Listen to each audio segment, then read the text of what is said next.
Welcome back to Paper Route presented by, that's Monday for you.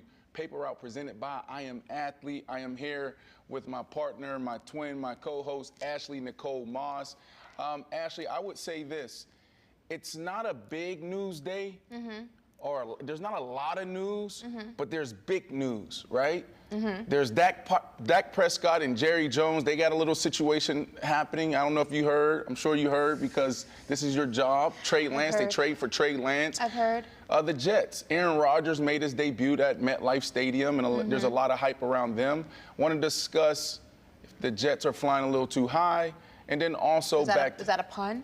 Flying too high? Yeah, you see how you said what I did? You see what I did there? But then we have news, but I'm excited about this show. Today's going to feel a little differently, right? We'll go to first hour. Oh, look at those pictures. I'm actually offended by everyone in the studio right now. Why? Because nobody noticed my tan. No, so, hold on, time out. No, time out. I had out. a beautiful day outside over the weekend. I've been reading a really great book. I'm almost done with it. It's called More Than Enough. It's by Elaine Walterworth, who used to be the beauty editor at Teen Vogue. She was the first black woman to hold that position. She was the youngest woman to hold that position. And it's just her story from like her upbringing as being a biracial woman into her position. I was reading that. I spent hours outside. I got beautiful color, and like nobody said anything here. So we got into a heated discussion last week because you were cutting me off. If you would actually let me finish, I was actually going to ask you about your skin. I said I was going to say. On everything. I was literally going to say, Ashley, your skin, you're glowing, you look refreshed, and I was going to ask you about it, but. And I've also been doing what Brandon Marshall has been asking us to do, and I've been drinking one of these a day. And I think that this also has been working wonders on my skin. I notice when I drink like a lot of water, my skin is like extra glowing. I mean, it's naturally like that, but still, it adds benefits. So I've been drinking one of these bad boys a day. The only thing that like is annoying is carrying one of these around. Right. It makes me think of the football players back in like high school where they used to walk around with the milk jugs and they would fill them with water. But yeah, we're here. So. Well, you need to actually drink 2 of those a day. But I love where you're at. Yeah, I mean, at least a gallon. That's not a gallon. I thought this is 60. This is 70 ounces. It's not a gallon. It's not a gallon. You're supposed to drink a gallon? Can you look at how many ounces are in a gallon? It's not 60. It's double. Okay. Well, damn. 128. Whoa. Okay. I'm gonna start it. I'm starting slow. I'm working my way up. All right. Let's go to news of the day. I'm gonna start with Jonathan Taylor and Josh Jacob updates. I gotta be honest. This morning, I was like, let me talk about the running back situation a little bit, and then Jonathan Taylor, because the Indianapolis Colts and Jim Irsay gave him, opportunity to go seek a trade, but they said the deadline is Tuesday, this Tuesday, which is tomorrow, right? So I wanted to talk about it. So then I was like, what's going on with Josh Jacobs? There was a clip that I heard over the weekend where Josh McDaniels basically was like, we love him, we're not trading him. But I'm doing my work this morning, and he got a deal done. Did you see that? I did. I missed that this weekend. While you were reading books, I was also out at Boca Resort, and I was hanging out on the lazy river. So maybe that's where I missed it. The lazy river? Yeah, there's a lazy river. Like with the tubes and that's cute. You know what a lazy river is? Yeah, I know what a lazy river is. Okay, so I was out there on the lazy river, and so I may have missed it. But Josh Jacobs and the Las Vegas Raiders got a deal done. And it's interesting because it's similar to the Saquon Barkley deal. They got franchise tag. Neither signed it, right? Saquon Barkley ended up he negotiated and he got an extra $1 million, but it was like $900,000 in incentives, all things that the Giants can control. Now you see Josh Jacobs with a similar deal. He can earn up to $12 million, like roster bonuses and so many other things included. Josh Jacobs this weekend, apparently I missed it, tweeted out, "I'm back." Right? And so this is really good for Josh Jacobs. This is really good for the Las Vegas Raiders. And let me fix this. Maybe it's not good for Josh Jacobs because the running back market been squeezed all year.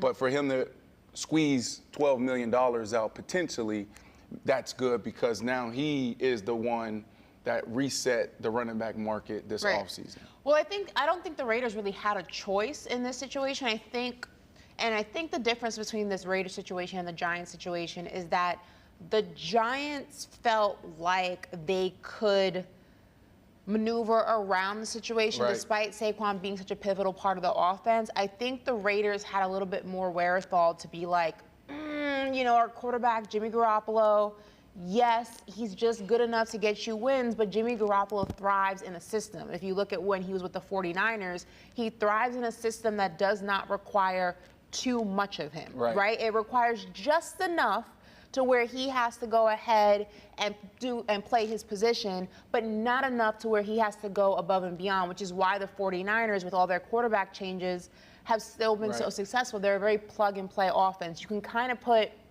virtually any quarterback who can throw a football 5-6 yards in that system, and they'd be successful. A lot of that has to do with the run game, right? So I think the Raiders know they're in a similar situation. You have a quarterback who's not going to go above and beyond. So when you have a quarterback who's not able to do all those intangibles and those magical things like a Patrick Mahomes, or you gotta rely on that run game. And how do you rely on the run game? You pay your running back. So they knew their situation. Yeah, I mean, you said all the right things. I mean, there's nothing I can really add to it. But the Las Vegas Raiders and Josh McDaniels, they're on the clock. I feel like if Josh doesn't get it done this year, he could potentially be out. Like, I don't see how this guy can continue to get these opportunities and not get the team over the hump. Josh Jacobs is there. You got Jimmy Garoppolo, Devontae Adams. I think he's a little banged up. You know, a couple weeks ago he went down, but it's nothing too concerning. But you got the pieces. You got the pieces. Now what are you going to do? I want to move forward to Jonathan Taylor. Jonathan Taylor, he's on the clock, right? Literally, he has until tomorrow to seek a trade. There are some executives, NFL executives, that came out and thought, just like I thought, that they were just giving him the opportunity to see that the market wasn't going to treat him nice. But they turn around and they have 6 teams calling them, right? And so now NFL executives think that this could potentially go down. And the team that pops up is the Miami Dolphins.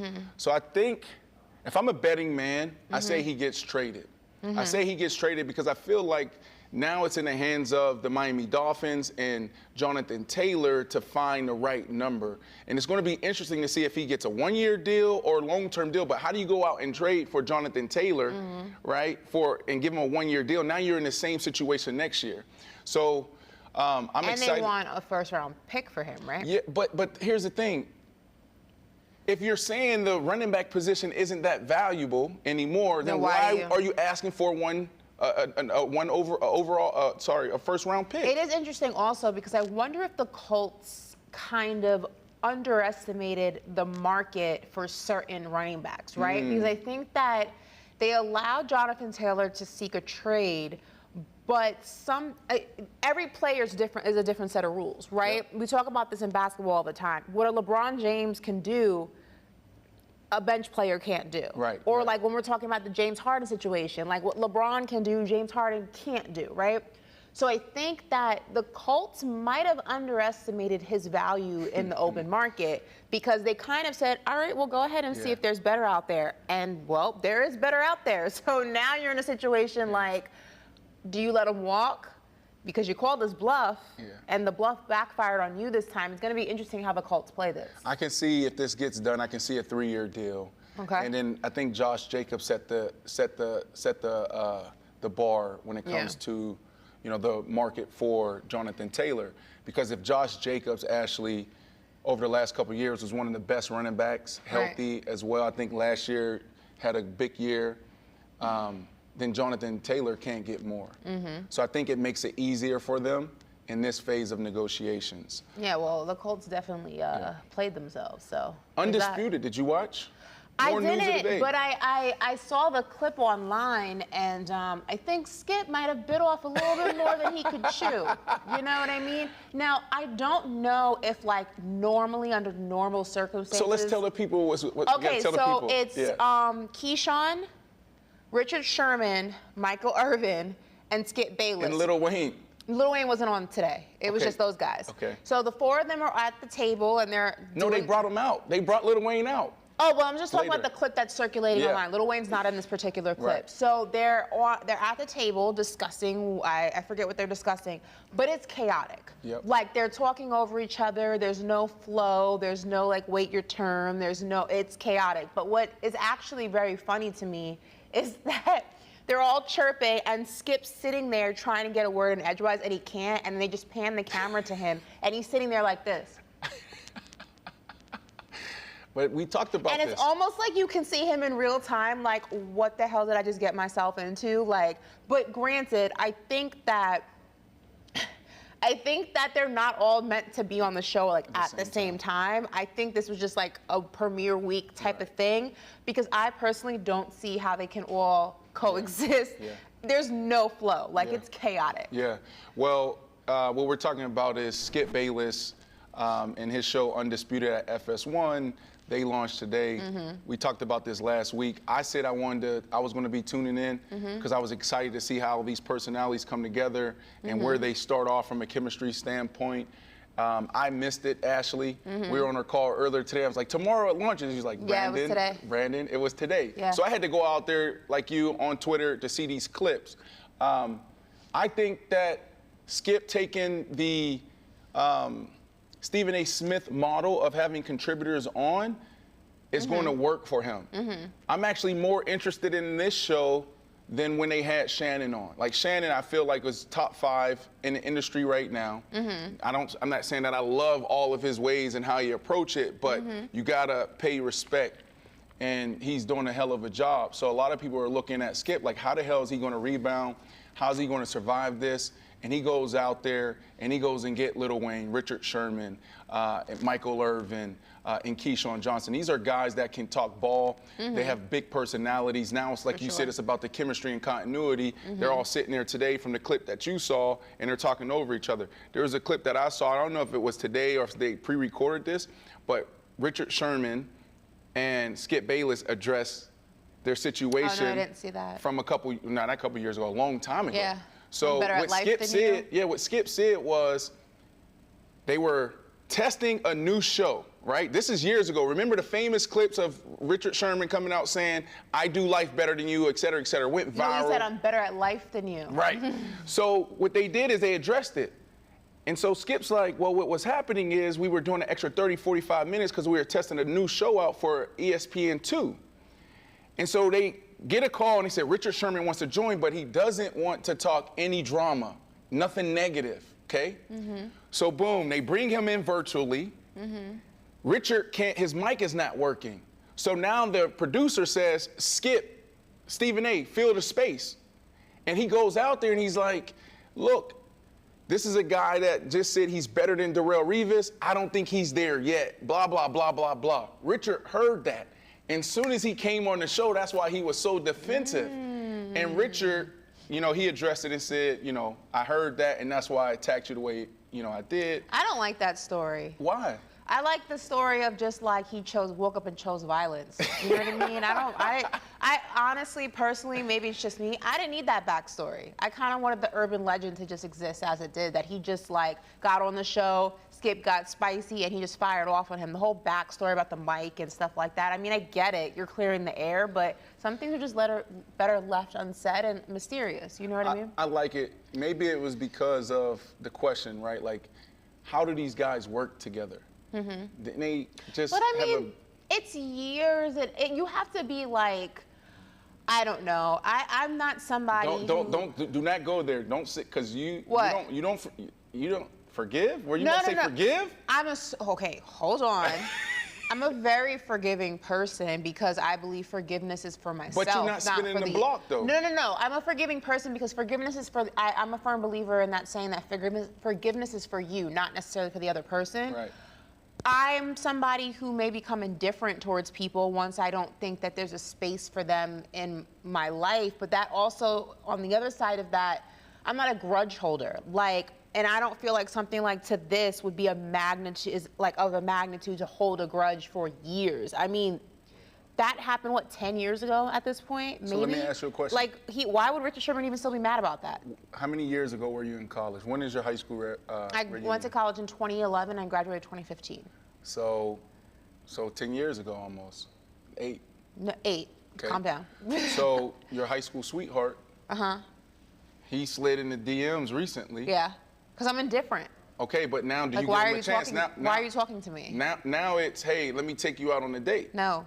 You know how much, but there's a few. It's the same situation. Brandon, that is so drastically different. One, I'm not even the same person I was in high school. The guys that I liked in high school, I wouldn't even bat an eyelash to now. Like, your standards change, like what you value in people change. But in something like this, where I'm better at life than you, and now you end up working with that person, I don't feel like it was that egregiously disrespectful that they had to like have this whole like addressing it and like, things happen. People say things, it's spicy, it's whatever. Yeah. But I don't feel like it was something that would have prevented them from working together. Nobody came for anyone's wife, family, you know what I mean? Like. Before we move on to the next news of the day, we talked about this last week. You said you're not tuning in. Our production call starts at 10 a.m. Mm-hmm. I'm assuming that you're up. I know you're not. It was at 9:30 the show started. Yep, so I'm assuming you're up. Yeah. 9:30. Will you be watching tomorrow? Doesn't change. Like I said, I may, like premiere week, I may dip and dabble just out of curiosity, like because I was curious and it was chaotic. So I may dip into it, see how it like progresses, dip in and out, but like I'm not gonna watch it. You know how it took me forever to find FS1 on my DirecTV.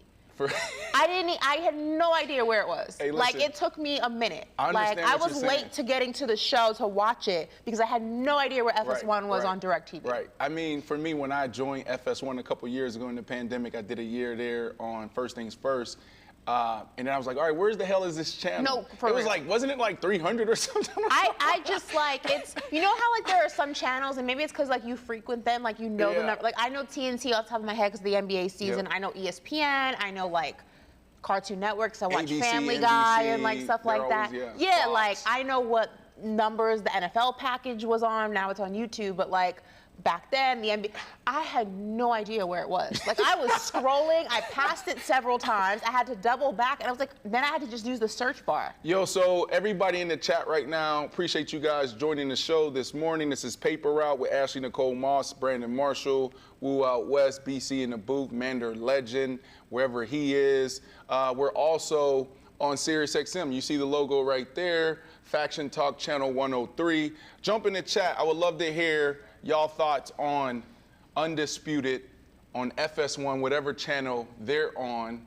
It's hard to find, like Ashley said. Was it good? Was it not good? It's going to require a flow. I mean, like I scanned Twitter and I was looking at like some of the comments, and people definitely enjoyed the revival of it. Yeah.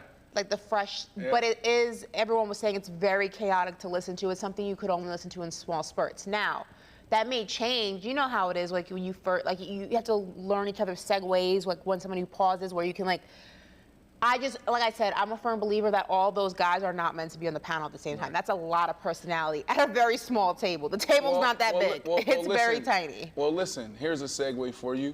You talk about segues. How long have we been doing this show?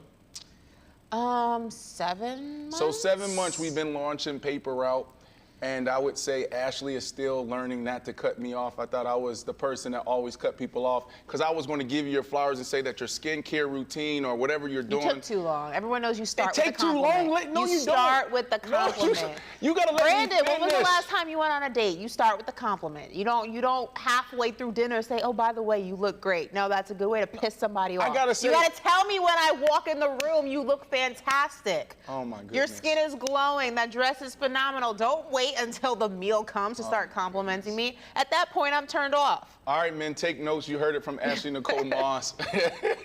And keep your chopstick in your pocket. No, you don't. It's right here. You don't want stop this whole chapstick thing. Stop, Brandon. We had a conversation a couple months back, and Ashley said that this is unattractive. You can't be on a date and pull out your chapstick and do this. I'm doing it live. No, there's nothing wrong with this. It's weird. Brandon, it's like sitting across the table and like it's essentially the guy version of this.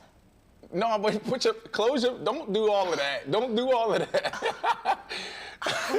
It's like, jump in the come chat on. and tell us. We had this conversation already. We're about to move on. But is it okay for men to pull out their chapstick and use it? This ain't a banana. You're not eating a banana whole. This ain't a glizzy. A banana? You know what I'm saying? There's some things men can't do. Can't put by the, well, let me stop. Move on. Let's move on. Move on. Go. Men can't eat bananas. Noted. Stop. Okay. Oh, yeah. Noted. Yes.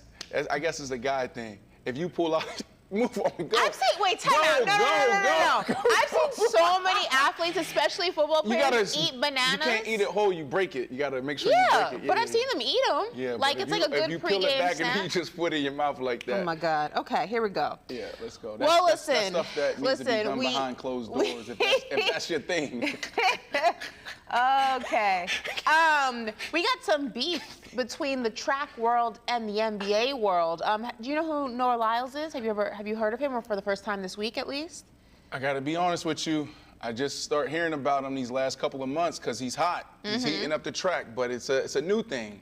Apparently, we're back on. America is back on. You got him and you got Sha'Carri. So. Yeah, listen. Well, he made a comment that did not sit right with the NBA world, and they decided to virtually jump this man. I'll tell you how this went down. So Noah Lyles was speaking on how hard it is to win a world title in track and field, and he said, quote, "You know, the thing that hurts me the most is that I have to watch the NBA finals and they have world champion on their head. World champion of what? The United States?"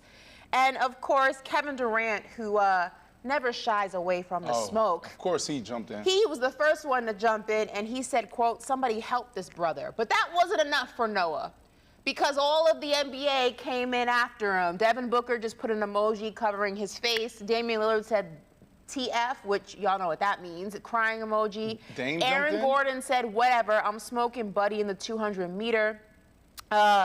We have, I believe this is Juan Toscano Anderson, said, "Last time I checked, the NBA was the best competition in the world." UD said, "Big fan, but go on with that bull, bruh. Hashtag suckers." And that's not it. The NBA players kept trickling in. Bam Adebayo got a lick in.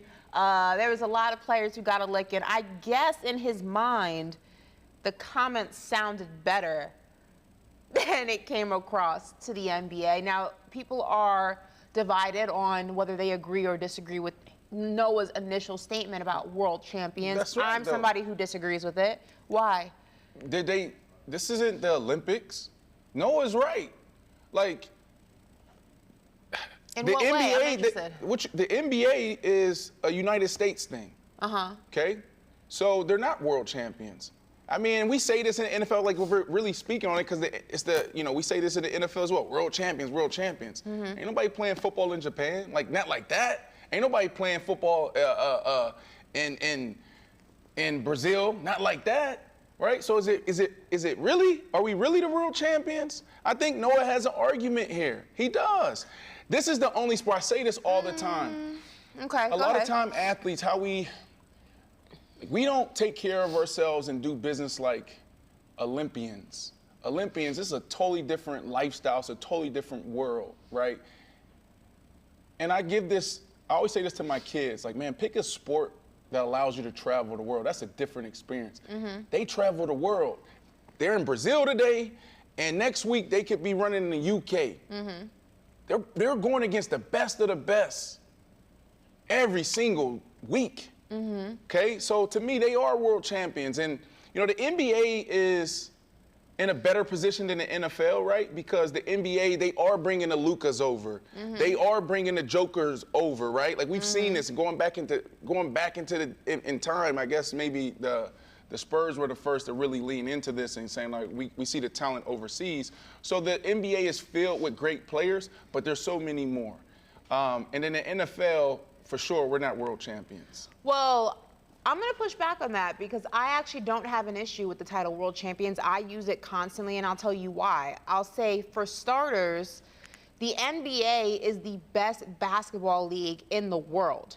And this is in comparison to other basketball leagues, which there are across the world. We have a plethora of international players in the league, which is showcasing that, again, the NBA is the best league in the world, which is why international players want to play in the NBA. They're not choosing to stay in their home countries and play there.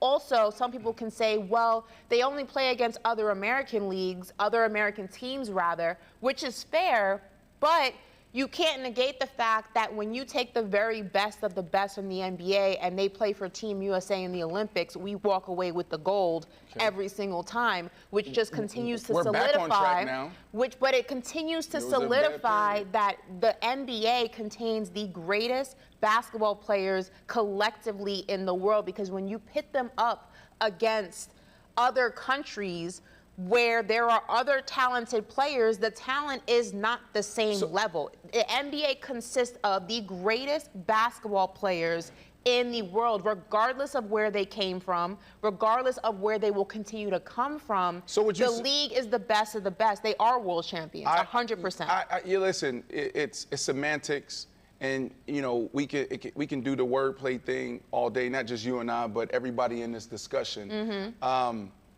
You know, I'm on the opposite end of the spectrum, right? Like I'm like a Kobe guy. Kobe said that international ball seems to be better. He said this, I believe, in like 2008, 2009. International ball seems to be better. He didn't say it was better. He said it was tougher. But that's not. I think anybody will agree with that. The rules are different. Yeah, but here's the thing. It's like, Woo, can you do this for me? The last 4 MVP, and Ashley, you may know this off the top of your head.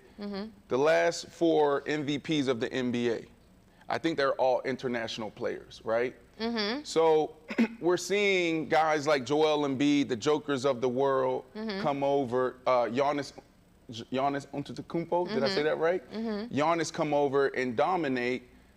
But where are they coming from? Who's the next Giannis? But think about what you just said, and then look at the landscape of the NBA. If the NBA wasn't the premier league, they wouldn't come here. They wouldn't be coming here. They would stay in their home countries and play, but they're not, because the NBA is the creme de la creme. It is the best of the best. I agree with that. I guess what I'm saying, when I think about an Olympic athlete or even a tennis player, golfers, you travel the world every single day or every single week competing against people across the world.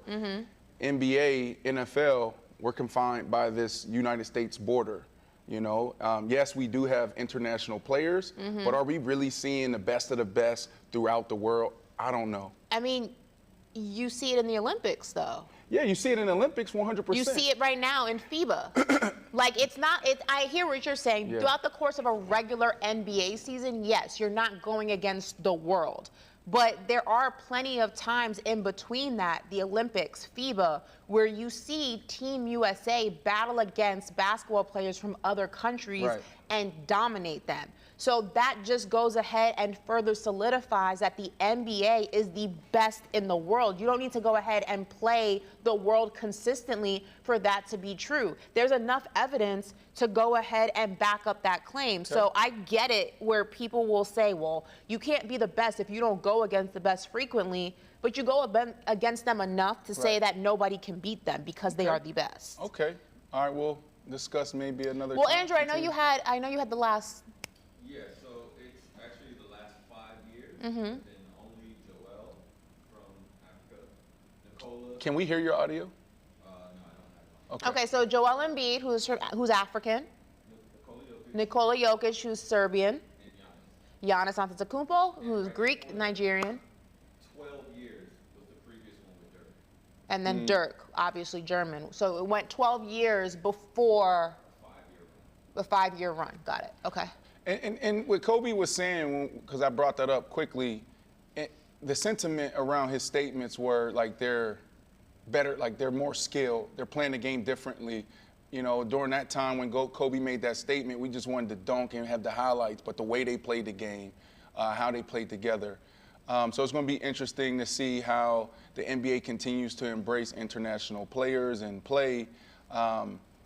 You know, we're definitely in a watershedding moment in sports. You know, everything that's happening in Saudi Arabia and, you know, our leagues here trying to expand. Look what the MLS is doing with Messi, another that you saw with Messi. All right, let's move on to the daily route. If you're Noah Lyles, Brandon, are you like, damn? Say that again? If you're Noah Lyles, are you like, damn, that's not the way I thought this was going to go? It's not even. KD didn't even just. You had the entire league coming at you at various points of that one day. Tough. Are you like, damn? That's not what I'm. Damn. No, I think you need a little controversy to be the best. Like, he's on a heater right now. He's doing a phenomenal job, and so being able to have a KD and Dame and all those other guys. You don't think he sounds like a little bit of a hater? I'm loving it. If I'm his PR team, I'm like, all right, how we spin this? What's the T-shirts that we're going to create? You don't think he sounds like a little bit of a hater? No, not even like a little more so of a hater. I guess I got a little bit of hater in me because like I said, I think his statement is kind of valid. He has an argument there, but you know, I guess we can't agree on that one. I want to transition to daily route. You see that back there? Got our wide shot to go daily route. Ashley Nicole Moss, fashionista right there, just signed last week or 2 weeks ago with Tommy Hilfiger, A-list team. Next up for Ashley Nicole Moss, because she said we got to say this first, but since I didn't say it first, I'm going to say it a few times throughout the show. Skincare. Skincare is on the way as well. He is milking it now. But you know what? Listen, I call Ashley my twin. My skin is popping right there, too. Like, can I? What have you been doing? No, my skin is actually breaking out a little bit right now. But I usually have good skin, but maybe we can do a package deal. Are you a sunscreen guy? Do you wear sunscreen? I wear no sunscreen. I don't use any no chemicals. I don't even wash my face. Sunscreen is very important, especially in Florida. You're always outside too, football fields. That you should be wearing sunscreen. I got friends now. My friend starting a skincare business. She just bought me some sunscreen. It's in my bag, but I never use it. You should use it. You know how I wash my face? I'm scared to find this out. Just take a washcloth. So a rag, we call them rags, hot water, and then just scrub like this. That's what I do. That's my skincare routine. And I've been doing it since I was a kid. I feel like if I add chemicals and if I put together a routine. There's so many products that are paraben-free, chemical-free, vegan, like that you could be putting on your skin to nourish it. And somebody who played out a sport outside for most of their life, you should totally be like putting back into your skin. Listen, we move on.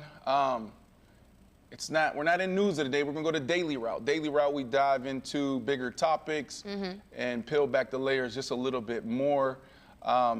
This is a big story, or maybe we're making it into a big story.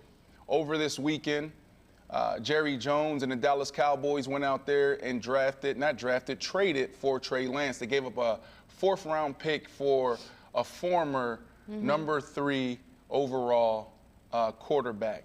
The 49ers, San Francisco 49ers in 2021 went out there and moved up in the draft. Some people are saying that this is the biggest or the worst pick or trade anybody could do it. I'm talking about the San Francisco 49ers and what they did in 2021. It didn't work out. He backed up Jimmy G the first year. Jimmy G held it down. And then last year, Brock Purdy ended up coming in after he snapped his ankle. They gave him the ball and said, you are our quarterback. And after 2 games, in an okay start, he breaks his leg or his ankle. And now Brock Purdy came in, and the rest is history. Remember, they brought in Sam Darnold. Sam Darnold outplayed this young man. And Jerry Jones and the Dallas Cowboys stands up and gives up a 4th-round pick. Ashley, my question, because, you know, the Dallas Cowboys, this is your team. Is Jerry Jones... Oh, now it's mine. I thought you were trying to... I mean, like, you guys, you and Mr. Jeff haven't received me yet. You said after week 1. After week 1, but this is also your audition. No, that's not what you said. Okay. Don't switch it up. Okay, week 1, you're right. You haven't accepted me yet. How you move during week 1 will determine whether or not your application's accepted. Okay, and I don't want the Dallas Cowboys is my team. It's just my pick, and I'm supporting them this year. I think they're going to. Like the Suns. They can get through all of this stuff right now. Like the Suns. Yes. Dallas Cowboys. Well, we haven't. Yeah. So is the Dallas Cowboys? All right. This situation, messy situation potentially, but is Dak Prescott and Jerry Jones good? Just define good. Good in what sense? Jerry Jones goes and trades for Trey Lance. He doesn't consult Dak Prescott or Coach McCarthy, right? This is your guy.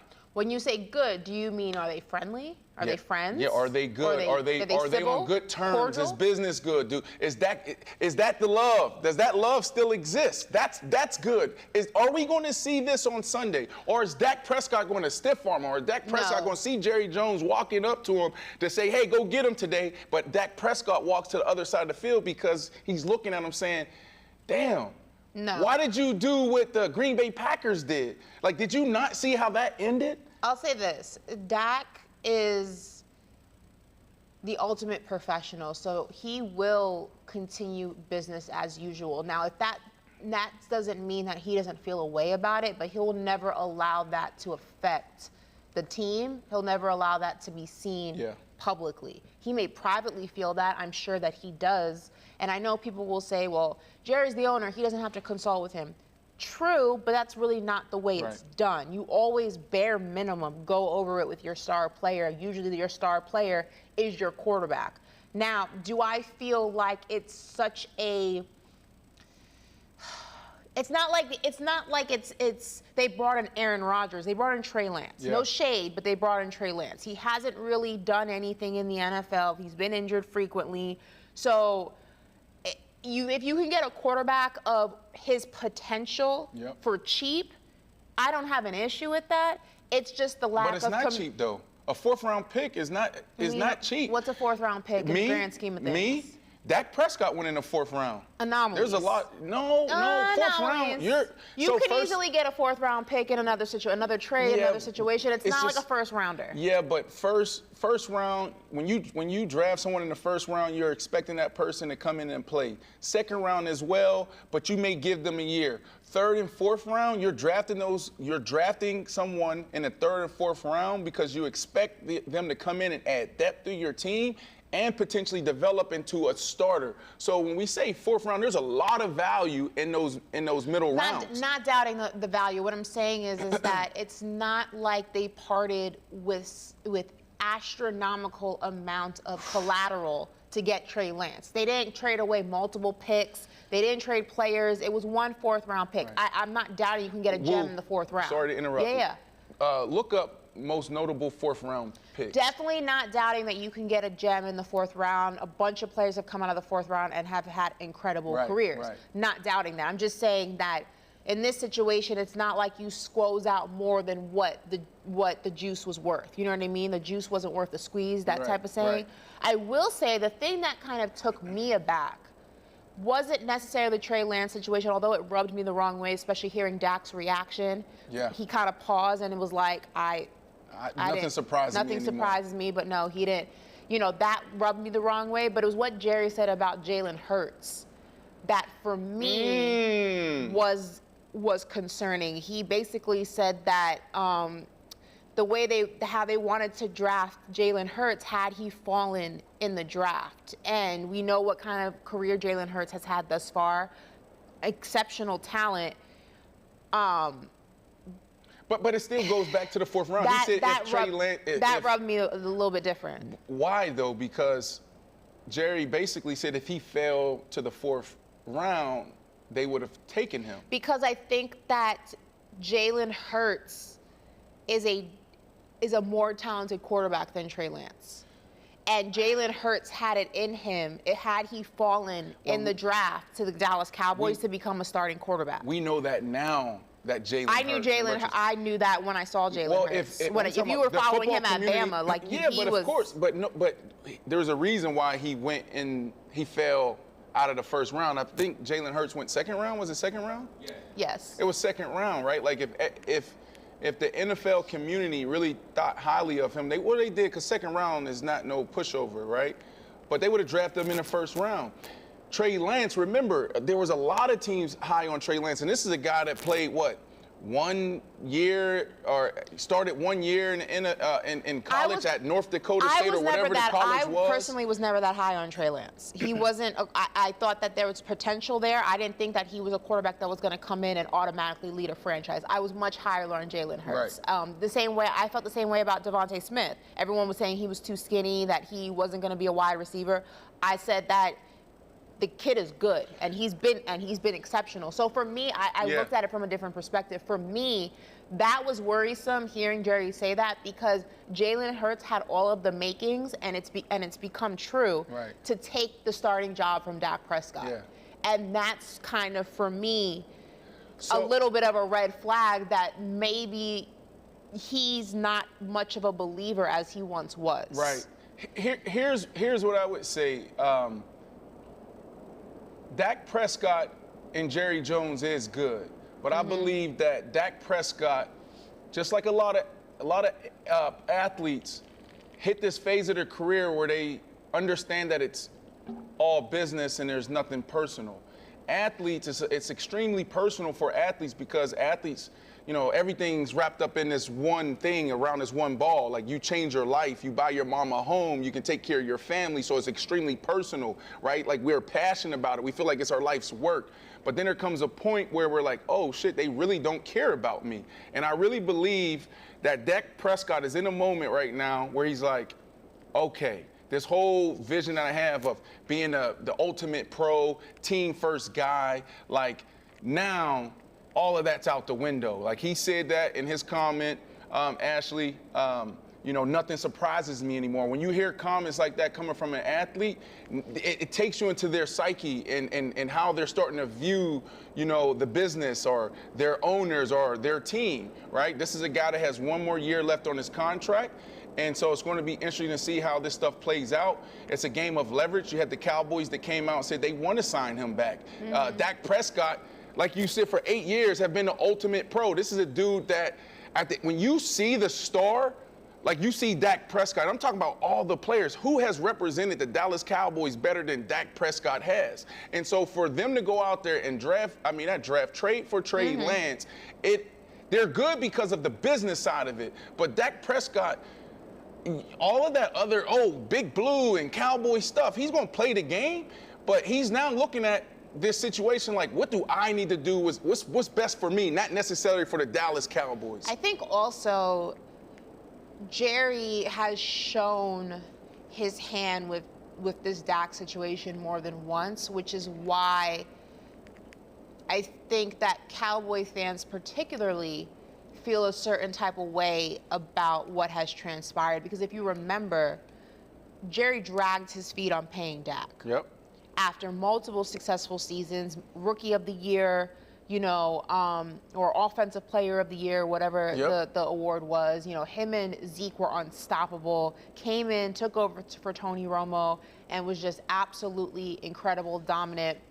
He drags his feet on paying Dak, and every time it's brought up, you know, it's kind of snide remarks. It's not the way that you would think an owner would talk about a young quarterback who has gone above and beyond. But is it Dak or is it Jerry Jones, though? Because Jerry Jones is one of those owners that he's a beloved owner by the guys that come through and play for him. But he's kind of transparent in a lot of ways, even with Zach Martin and what he needs to do. So is it Dak Prescott, or is it just Jerry Jones's personality? No, I think in that situation particularly, he dragged his feet on paying Dak, and almost it came across like he didn't value him until Dak got hurt, and the team was terrible. And you realize, we do need him. He is a pivotal part, or the most pivotal part of this offense. We need him. And then all of a sudden, now you're back high on the Dak train. It almost seems at a lot of times Jerry is very hot and cold with Dak. It's very much like when he's into him, he's really into him. And then when he's not, he's indifferent. But it's just not the way that, at least for me, when you look across the league, most owners, regardless of whether their QB is good, bad, in the middle, they are high on their quarterback. Like, that's the last person they throw under the bus. And it seems like Jerry is the opposite. What I think we're seeing right now, and I said this when we first launched Paper Route, Jerry Jones is about to turn, and I was joking, I said, Jerry Jones is about to turn 140 years old, right? Jerry Jones, he wants to win now, right? Like, he's not in his prime anymore. So I don't see panic in Jerry Jones. So that's why I push back a little on you when you're talking about his relationship with Dak, because he went out there, he did pay him. Dak's been there for 8 years. He could have made a move, you know, a year ago, 2 years ago. But Jerry can't go ahead and escape fault here, because what happened? You had Jason Garrett as the head coach of the Dallas Cowboys swimming in the waters of mediocrity for a lot longer than he should have, and you refused to make a move. You got rid of everyone around him instead of focusing on the problem. I'm not going to go ahead and put all the blame in this player, that player. In the Tony Romo years, there was only 1 or 2 years while Tony Romo was the quarterback of the Dallas Cowboys that they had a Super Bowl team. The defense was always... I don't know about that. That team was stacked. No. I said there was only 1 or 2 years during his tenure, and it was the last few years that they did. The last few years. The year, remember the Des no catch? That was a Super Bowl team. The year before that, that was a Super Bowl team. But you didn't think they had a Super Bowl team when they had the Roy Williams of the world and because defense, offensively maybe defense it was always neglected. Defense was always a afterthought for the Dallas Cowboys. It wasn't until recently that they started to really go ahead just went in the Hall of Fame, the defensive end. What's his name again? But one player doesn't make an entire defense. Like it wasn't. Go ahead. The Dallas Cowboys towards the end of Tony Romo's tenure were Super Bowl teams. Like those teams could have won. But there was always something. It was either neglecting the defense. You kept Jason Garrett as the head coach way too long. So I'm not going to go ahead and allow Jerry to escape fault here. He had the power to make certain decisions that could have changed the trajectory of the team, and he chose to drag his feet on certain decisions. That's on him. Right. So, I mean, I think what we're seeing here is Jerry Jones trying to figure out, how do I push the team that I have, starting with Dak Prescott, light a fire under him, and also put himself in position to get it done. There's no doubt in my mind that Jerry Jones wants to win a Super Bowl. He's one of those owners that's doing everything in his power to create a championship team. There are some owners out there, Ashley, that all they care about is saving money. They're not going to go out there and pay people. They're not going to invest in infrastructure, meaning like the facilities and the amenities, or giving. Some owners make their players pay for lunch. Like, it's that bad. So I'm saying that because... Isn't the cafeteria free? What? Yeah, like you would expect to walk in, right, into the cafeteria, and you have breakfast and you have lunch. Yeah, and you have all these things. It's like a buffet, right? Yeah. So some owners make the players pay for that. They take that out your check, right? And so I'm saying all that because Jerry Jones is a owner that's doing everything in his power to create a championship team, and he wants it now. You know, just same thing that we're seeing with Woody Johnson. Woody Johnson is a guy that's not afraid to cut a check. And then he goes out there and he goes and gets Aaron Rodgers. So there's some of these owners that are pressed for time, that wants it now, and that's what we're seeing here. And hopefully Dak Prescott doesn't fold or break. And I don't think that's it, because you saw how he handled the media after they traded for Trey Lance, right? He's always poised, he's always on, and hopefully this he's pissed. Lights a fire under him and it doesn't deflate him. That's good. That's good at compartmentalizing, but he's pissed. Right. And he should be. So? He's rubbed the wrong way. But think about this. He's rubbed the wrong way by it. But think about this. Why would he be pissed, right? This is a guy, Trey Lance, that got beat out by Jimmy G. Now, Jimmy G, think about Jimmy G. Now, you can look at his record and say, oh, man, like this dude does nothing but win. But Jimmy G is a guy that Coach Shanahan's been trying to replace for a very long time, all right? And then you go out there and you get beat out by Brock Purdy and what some would say a bust in Sam Darnold. So why would Dak Prescott even be concerned about Trey Lance? Like, is this dude really going to be someone that threatens him? Because sometimes it's just the principle of the matter. It's not necessarily, it's not even about Trey Lance specifically. Yes, all of the things that you just said, factual. In the grand scheme of things, is Trey Lance a threat? No, he's not. But it's the principle of the matter. The principle it is you went ahead and traded for a quarterback that I had to find out via Twitter or wherever he found out that day. Didn't even come to me and say it, gave me the heads up. I'm the leader of this franchise. I'm the guy out there in and out every single day, putting the work in, and you couldn't even give me a heads up. It's the principle of that matter. It has nothing to do with the person involved in the situation. And sometimes that's just what it comes down to. People tend to ignore the principle and the foundation of situations, Right. strictly focusing on the facts. But you could plug any quarterback in that situation; it would still be the same thing. Okay. Well, Ashley Nicole Before you Moss. go, Brandon, can you get messy for a second? What was one of the my teams that goodness. made you pay for lunch? No, it wasn't me. Oh. There's teams out there. Like, can you name one? Do we know? The Raiders, when they were in Oakland? Las Vegas, when they were in Oakland, yes. The Raiders were one, I believe. That they took money, like lunch money, out of their Not only that, like, let's say the teams that I was on, I was lucky, right? Drafted by the Denver Broncos and Pat Bowlen, rest in peace. But Pat Bowlen was another owner that did things the right way. It's a first-class organization. And then I was traded to the Miami Dolphins, then the Chicago Bears. I played there, and then the Jets. Those are like the core four for me, right? They all did a great job of taking care of their players and putting us in position. Chicago Bears, they weren't big spenders when it came to minis. Now they're making bigger investments and the things around the players. But I had a really nice experience in the NFL. But yeah, there's teams out there where, like let's say the Raiders, for example, not only would they make players pay, and I could be off here. I know what the Raiders did do. Like, we have 5-star restaurants inside the facility. The Raiders would have a tent outside of their facility, and they would actually order a McDonald's or Chipotle. So that's what you're having for lunch. This is back in the day. This is like 2010, 2009 era Raiders, right? Like, that's how they were treating their players. So yes, there's a big difference between owners that make the proper investment and don't. And not all owners have deep pockets, right? So think about it. Mark Davis, he inherited the Raiders. The Raiders, and if you understand Al Davis's history and how he got the Raiders, they never came from money.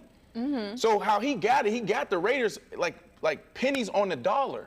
Okay? So they're not backed by oil. They're not backed by some big corporation that they created years ago. They're not the Johnson family that, have Johnson & Johnson. So they don't even have the money sometimes to make those investments. So they try to save it. Well, we have a few more minutes, so I just got the text from Andrew. So I want to give you this because this is, I didn't know this. JP just sent this to me. I had no idea this was a fact. The Cardinals currently are the only NFL team that charges players for meals. It says, quote, if players would like dinner, it will be boxed up for them, but players reported that the team will charge you via payroll deduction. This is apparently the only NFL club that still does this. How does that make you feel? I mean, it's I mean, it's food. You would think that that's kind of like important. It's nutrition. You're athletes. Right. It's like it's making you pay for water essentially. Listen, it's almost as if it's like if you're doing that, that's a part of your business as an owner. Then you have no business being an owner. It's like going out there buying a $4 million home and putting cheap furniture in there, right? You can't do that. Like, if you're going to buy a $4 million home, then you need to have the proper budget to outfit this crib. So it's the same thing in sports. If you're going to go out there and be an owner of a $2 billion franchise, a $3 billion franchise, some franchises worth more, then you need to have the resources to invest in the grounds. Like, do we have safe practice courts and fields, right? Are we investing in the proper staff to be able to maintain this year around? Do we have nutritionists on site? Do we have sports psychologists on site? Mm-hmm. What about our medical team? What about the gurus that we surround our team with? Like, most teams fly in someone that does MAT, ART, like different type of techniques that help us recover, et cetera, et cetera. Mm-hmm. Are you doing that? So to me, if you're making that type of move, then you shouldn't be an owner. And I will say this, Ashley, you got to understand that there's 3 or 4 players, mm-hmm. probably on average per team, mm-hmm. that have their own staff, their own team, like have a chef, right? So this is big. Right? This is big for most players. Like, I see players come in, everybody's different, but you have breakfast and lunch. That's what you're given. Dinner is not really a thing for all teams. Mm-hmm. But what players will do and what teams will do is say, hey, if you want dinner, box it up now and you can take it home to go. So you'll see after every practice, guys walking out with bags of food, right? Because they don't have chefs or they don't want to go out and eat crap, right? And wouldn't you want to give those resources to your players, right? Because if your players are healthier, your players are performing better, it makes the bottom line even healthier. Do you think that, because people in the chat are saying that's why the Cardinals don't win anything and they don't have players worth a damn, do you think that there's a direct correlation between things like this, making players pay for something as simple as food, and then how they perform or their desire to perform for a certain organization? 100%. But I don't think this particular topic, as far as the cafeteria and food, is a big deal. That's not something that players talk about all the time. Like, yo, what's going on with y'all cafeteria, right? Like, we're looking at amenities. We're looking at how you treat other players. We're looking at how you handle contract negotiations. So it definitely affects, like, if your place is a attractive destination or not.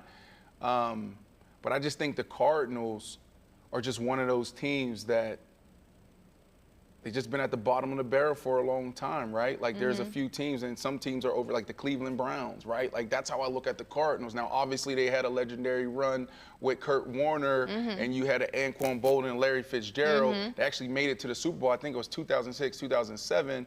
But since then, like, they've been trying to get over the hump, and they've never been able to do that. It's just interesting to me that, and I'm trying to understand, like, the reasoning for making players pay for food. It can't be of all the expenses of it. I know, but I'm thinking about it in terms of this. And all the expenses of an NFL team, right? You're thinking trainers, you're thinking travel, you're thinking hotel accommodations, you're thinking, the training facility, all the equipment in there, the staff. I would feel like food is probably the most minuscule cost of everything you have to pay for. No, I think it's something crazy, but it's the bottom line. Everything counts. So you put a budget together, and you got to understand some of these owners, this is their only book of business. Give me a wide shot of this screen. Jerry Jones is making money in 10 different places. Robert Kraft is making money in 10 different places. Woody Johnson and his family come from money, right? So they're billionaires. The Maras for the Giants, but some of these owners aren't necessarily billionaires. Like, they might have the valuation, their franchise is worth that, but what they're operating off of is a couple $100 million a year. Think about that, right? So most owners, they're bringing in a couple $100 million, maybe $200-300 million. I could be off here. We'll maybe fact check this, right? So now everything you're saying, travel, okay? You got your staff. You got probably 200 people in marketing and, medical and so many other areas that you got to take care of. So, like, where do you actually save some money? I mean, do you pick nutrition as like the best option? That's insane. It's not the best option, but I remember hearing something crazy where it was like how many pounds of chicken or beef some of these teams go through in a week. It's expensive to feed 53 people in a season. But you're also feeding coaches, support staff as well. 90 guys in the offseason, food is expensive. What you talking about? I don't agree with it. I'm not talking about getting, the meals catered by Wolfgang Puck, but like, damn, like, how much is salad? How much are Impossible Burgers? What happened, Andrew? I was going to say NFL owners average over $500 million every year. So they average over $500 million a year. You're telling me over $500 million a year on average, you can't afford some Whole Foods in your cafeteria that people don't have to pay for? So if they bring in a $500 million, right? Then how much are in expenses? So what is the margins on that? That's what we got to look at. To look up how much does it cost to actually run an NFL franchise? Is it $100 million a year? Is it $200 million a year? Is it $300 million a year? Right? The Green Bay Packers, the Cleveland Browns.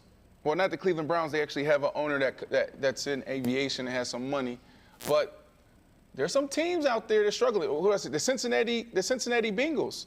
That's all they got. Mr. Brown, that's all he got. Do you have a number there? But they have He has a number. 180 million. 180 million. So now. That's how much he's worth? No, he's saying that's what he researched, that it costs around 180 million to run a team. right? I mean, the Bengals have a great organization, though. Like, you were there. Don't they have? I mean, they looked like in the video on the goal. They looked like they had a great cafeteria. It's decent now. It's much better, but they're known. Mr. Brown is known to be cheap.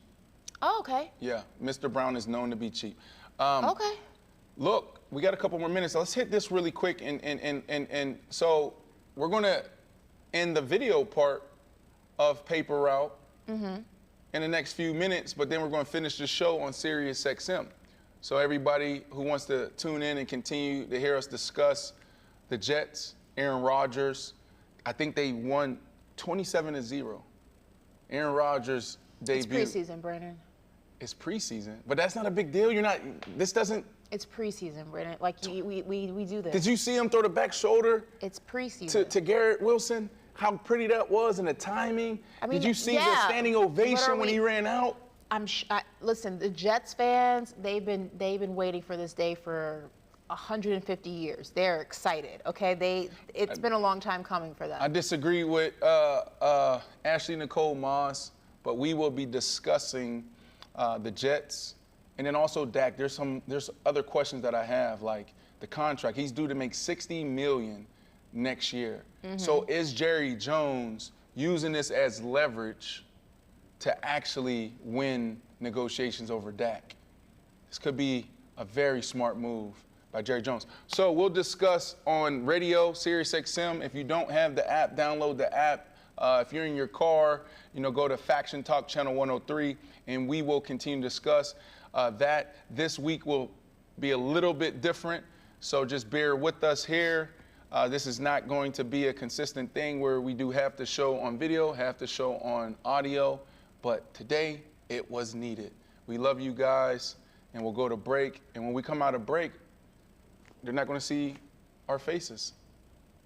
Are you okay? I'm sorry, y'all. All right, guys, we'll be on the radio here after break.